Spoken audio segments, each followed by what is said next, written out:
झारखंड भाजपा ने एक बार फिर कांग्रेस को पीछे छोड़ा। अमर बावरी और जेपी पटेल को नियुक्त कर साध लिया सामाजिक संतुलन। कांग्रेस दलित, ओबीसी, आदिवासी की बात करती है, भाजपा ने कर दिखाया। नमस्कार, आजाद सिपाही विशेष में आपका स्वागत है। मैं हूं राकेश सिंह। करीब 4 साल की लंबी राजनीतिक जद्दोजहद के बाद अंततः भाजपा ने अमर कुमार बावरी को विधायक दल का नेता नियुक्त कर दिया। इसके साथ ही उसने जयप्रकाश भाई पटेल को विधानसभा में सचेतक नियुक्त किया है। इसके साथ विधानसभा के अंदर भाजपा का संगठनात्मक स्वरूप पूरा हो गया है। अमर कुमार बावरी को बाबूलाल मरांडी के स्थान पर विधायक दल का नेता नियुक्त किया गया है। भाजपा द्वारा की गई ये दोनों नियुक्तियां सामाजिक संतुलन के प्रति उसकी प्रतिबद्धता को तो साबित करती ही है, सियासी दांव पेंच में कांग्रेस को भी पीछे छोड़ने का संकेत देती है। इन दोनों नियुक्तियों ने एक बार फिर साबित किया कि सामाजिक संतुलन साधने में भाजपा और कांग्रेस का कोई मुकाबला नहीं है। दोनों पार्टियों में मूल अंतर यही है कि कांग्रेस जहां आदिवासियों, दलितों, पिछड़ों को आगे लाने की बात करती है, वहीं भाजपा इसे अपने फैसलों के जरिए कर दिखाती है।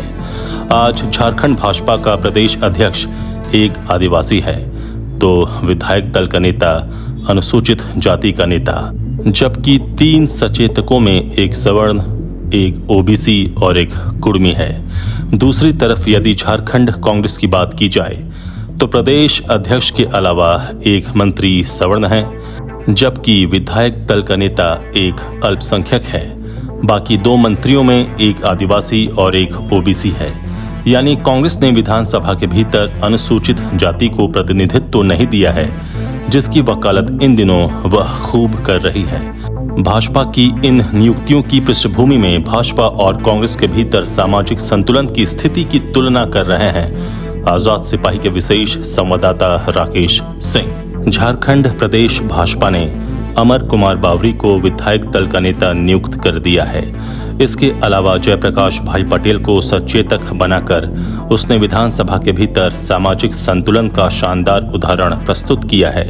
अब भाजपा का प्रदेश अध्यक्ष बाबूलाल मरांडी के रूप में एक आदिवासी है, जबकि विधायक दल के नेता के पद पर अमर कुमार बावरी के रूप में अनुसूचित जाति का विधायक है।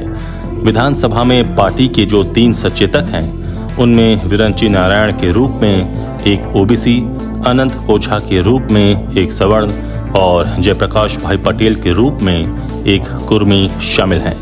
बावरी और पटेल की नियुक्ति के साथ भाजपा ने झारखंड में उस सामाजिक संतुलन को साध लिया है जिसकी आज वाकई जरूरत है। भाजपा द्वारा की गई इन नियुक्तियों की तुलना कांग्रेस द्वारा हाल के दिनों में दलित, आदिवासी, ओबीसी के पक्ष में चलाए जा रहे अभियान की पृष्ठभूमि में उसके संगठन के भीतर की हालत से की जा रही है।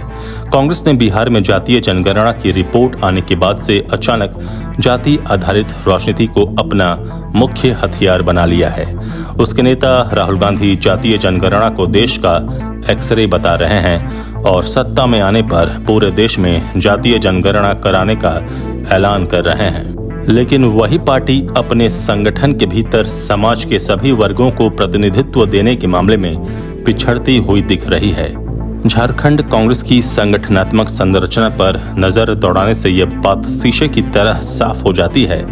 झारखंड कांग्रेस के संगठन में इन दिनों अनुसूचित जाति के किसी नेता को कोई स्थान नहीं दिया गया है। पार्टी के 4 मंत्रियों में एक सवर्ण बादल, एक आदिवासी डॉक्टर रामेश्वर उरांव, एक ओबीसी बन्ना गुप्ता और एक अल्पसंख्यक आलमगीर आलम है, जबकि विधायक दल के नेता का पद भी अल्पसंख्यक के पास है। पार्टी के प्रदेश अध्यक्ष भी सवर्ण हैं। इस तरह कांग्रेस संगठन में न तो कोई कुर्मी है और न ही कोई अनुसूचित जाति का नेता। विधानसभा में पार्टी की सचेतक भी एक सवर्ण पूर्णिमा नीरज सिंह हैं। इस संगठनात्मक संरचना का संदेश यही निकलता है कि कांग्रेस के भीतर आज भी सवर्णों को तरजीह दी जाती है। भाजपा द्वारा की गई इन नियुक्तियों का उसे दूरगामी लाभ मिलेगा। बाबूलाल मरांडी के रूप में उसके पास एक कद्दावर आदिवासी नेता हैं जो पार्टी को दोबारा सत्ता में लाने के लिए खूब पसीना बहा रहे हैं। उनकी संगठनात्मक क्षमता पर किसी को कोई शक नहीं है और न ही उनकी प्रशासनिक दूरदृष्टि पर, लेकिन दीपक प्रकाश के स्थान पर उन्हें प्रदेश अध्यक्ष नियुक्त कर उन पर जिम्मेदारियों का बोझ बढ़ गया था। विधायक दल के नेता वह पहले से थे, इस कारण मरांडी दोनों जिम्मेदारियों को प्रभावी ढंग से निभा नहीं पा रहे थे। अब भाजपा ने उन्हें विधायक दल के नेता पद से मुक्त कर दिया है तो वह पार्टी के जनाधार को बढ़ाने के लिए स्वतंत्र रूप से काम कर सकेंगे। इसके अलावा बावरी और पटेल की नियुक्ति पर भाजपा ने झारखंड को बड़ा संदेश दिया है। पार्टी ने साबित कर दिया है कि सामाजिक संतुलन और समाज के सभी वर्गों को प्रतिनिधित्व देने की वह केवल बात ही नहीं करती है बल्कि उसे कार्यरूप में ढालती है। पार्टी द्वारा की गई इन नियुक्तियों से लोगों में यह संदेश भी गया है कि भाजपा में समाज का कोई भी वर्ग उपेक्षित नहीं होता है। वर्ष 2019 के विधानसभा चुनाव में जब भाजपा को झामुमो कांग्रेस राजद के हाथों पराजय का सामना करना पड़ा था, तब कहा गया था कि झारखंड के आदिवासी उससे छिटक गए थे, क्योंकि 2014 से 19 के कालखंड में इस समुदाय की अनदेखी की गई थी। इसके अलावा पार्टी के भीतर सामाजिक संतुलन के बिगड़ने को भी पराजय का एक प्रमुख कारण बताया गया था। यह बात एक हद तक सही भी थी। भाजपा के पास एक भी ऐसा कद्दावर चेहरा नहीं था जिसकी पहचान पूरे राज्य में हो।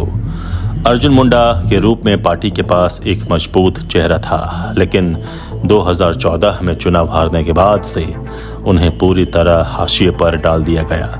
2019 में उन्हें लोकसभा का टिकट दे दिया गया और इस तरह राज्य की राजनीति में उनकी भूमिका को सीमित कर दिया गया। उनके बदले भाजपा में बाबूलाल मरांडी को अपने खेमे में शामिल किया गया और 4 साल बाद आज झारखंड में पार्टी अपनी खोई जमीन हासिल करती हुई दिखाई दे रही है। दूसरी तरफ कांग्रेस ने 2019 के विधानसभा चुनाव में अब तक का सर्वश्रेष्ठ प्रदर्शन कर 16 सीटें जीती, लेकिन उसका संगठनात्मक ढांचा कमजोर ही होता गया। आज कांग्रेस का संगठन अंदर से बेहद कमजोर हो गया है। अब जबकि भाजपा ने विधानसभा के भीतर अपने संगठन को चुस्त दुरुस्त कर लिया है और कांग्रेस को एक बार फिर पीछे छोड़ दिया है। इन दोनों दलों द्वारा अपनाई जाने वाली रणनीतियां बेहद दिलचस्प होंगी। आजाद सिपाही के विशेष में अभी इतना ही। आप हमारे इस YouTube चैनल को जरूर सब्सक्राइब करें और भी अधिक खबरों के लिए पढ़ते रहिए अपना लोकप्रिय दैनिक अखबार आजाद सिपाही। धन्यवाद।